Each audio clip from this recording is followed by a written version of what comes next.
a few questions. We'll make it quick. I know you waiting on you people to come back. My name is Precinct Captain, not the Dr. Shah, the Israelite School University of Practical Knowledge. It's simpler to just say Captain. It'll make it much easier for everybody else. And we teach, according to the Bible, so-called blacks, Hispanics, Native Americans, God's chosen people. We go. I didn't get your name, sister. It's Erica. Erica. All right, Captain. All right, Erica. So just let me know when you're ready. And just a mic, so I'm gonna do the mic.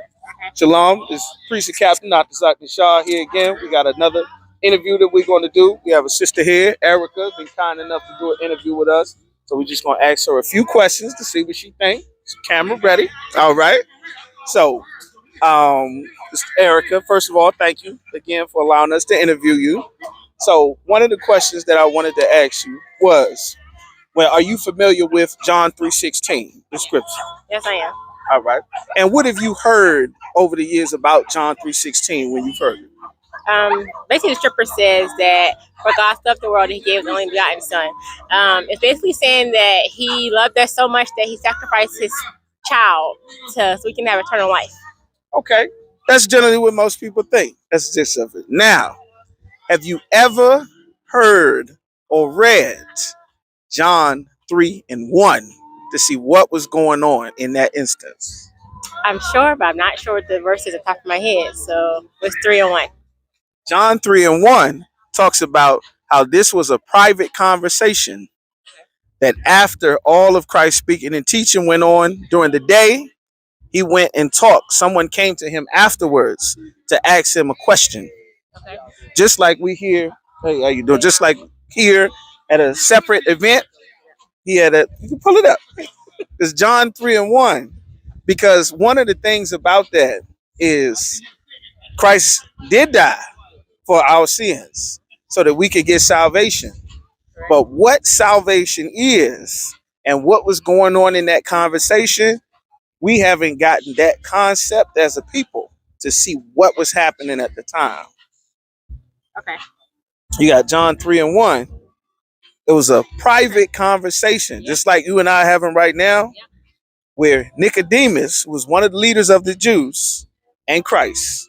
He came to ask him a specific question about their people because he was a leader of the Jews. And then when John 3:16 came around, they asked, he said, "For God so loved the world, He gave His only begotten Son, whosoever should die," everything we've heard before. Now, are you familiar with what that word world means? I'm assuming that, yeah, just the world, I guess. Like the world the in general. or, like yeah, so my sister keeps calling the world in general. Uh-huh. That's what I'm assuming. But at that time, I'm going to assume that it meant like his people, like his Jewish people as well as the Gentiles. That's what I'm going to assume. Okay. Now, what if I showed you in the Bible that it's more than one world? I believe that. You believe that? Yeah. Okay. Now, do you think that his people and the Romans were in the same world, or were they living in different worlds? I mean, I feel like they're living in different worlds, but if you ask the general public, they're going to say they're all in the same world. Right. Just like right now, we are here in a world at events and things with so-called black people. But the other people, they have their own world. Like, they don't eat the same things we eat. They don't listen to the same music we listen to. They don't have the same lives that we live or the same beliefs that we have. So, according to the Bible, when it said God so loved the world, He's talking about that world for His people. Right. And then, okay. Right. That makes sense. Right. It makes sense. All right.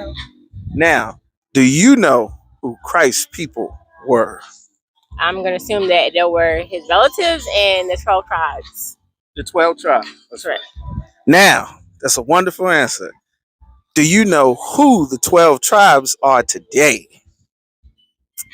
That's the $1 million Powerball winner. No. I mean, I got to look it up and tell you, but I don't know off the top of my head what the 12 tribes are. That's a very honest answer, and I appreciate that. According to the Bible, which is why we teach and explain, so-called blacks, Hispanics, and Native Americans, we are the 12 tribes of the nation of Israel, and that was His family He died to save from the Romans who crucified him. Correct. You understand? Yes. Right. Yep. So that's just, we wanted to ask you a few questions. Very much appreciated. It's nice and brief. See, your sister's waiting on you. Thank you so much, sister. I appreciate it. You have a wonderful day. All right. Thank you.